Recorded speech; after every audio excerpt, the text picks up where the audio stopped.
Let's make some beef Wellington bites. I've always wanted to make a beef Wellington. I've never had a reason to, and I'm kind of intimidated by it. One day I will go for the full beef Wellington, but today we're just going to make some little bites that will be perfect at a party. First thing that we're gonna do is prepare the filling. Blend up the chopped mushrooms and onions in a food processor until they're nice and smooth. I will say this did not look beautiful. From there, we'll heat 1 tablespoon of olive oil in a large pan over medium-high heat, and then add in our chopped up sirloin, mushrooms, onions, and a sprinkle of thyme. I bought a nice and thin steak to try to make this really easy. I wasn't exactly sure what the insides of this was supposed to look like. You could use ground beef as an alternative. And looking back, I probably could have made much smaller pieces / would have just bought ground beef. From there, season generously with salt and pepper, and then cook that mixture for 3 to 4 minutes. I probably overcooked the beef just a little bit because I was stressed about it. The beef will continue to cook once it's in the pastry, so it doesn't need to be quite as browned as I did. Drain any excess liquid, then stir in your Dijon mustard and set that filling aside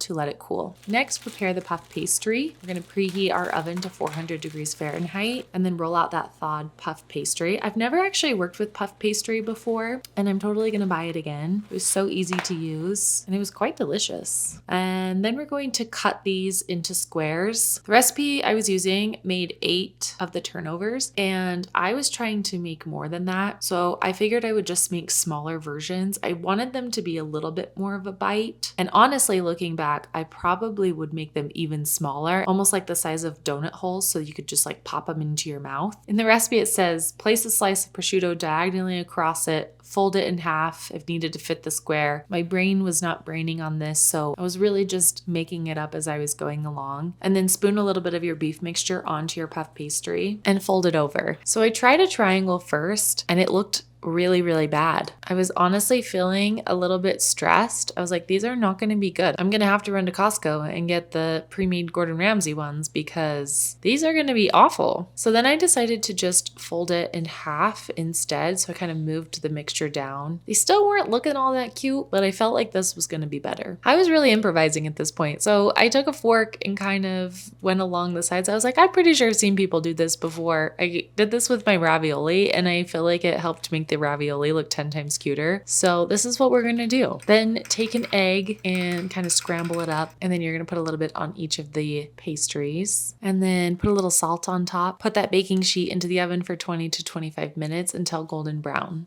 This recipe also called for a sweet chili wine sauce, which I did make, but I cut out because it really was nothing to write home about. Okay, and then we're going to check and see how our turnovers turned out. They honestly look so good. I was shocked. They really puffed up. They were crispy golden brown. They were stunning. I was quite proud of myself. I was really glad I decided to try to make these. So let's give it a taste. These were so good. And then of course I tried it with the chili sauce, and like I said, it was fine. I don't think it enhanced the flavor whatsoever, but these were really delicious. I would like to make them again and make them into some smaller bites. Make sure that my filling to puff pastry ratio is really good. I definitely had a little bit of empty pockets happening, but overall I think it was a huge success. Thank you so much for watching. Make sure you like and subscribe, and we'll see you on the next video.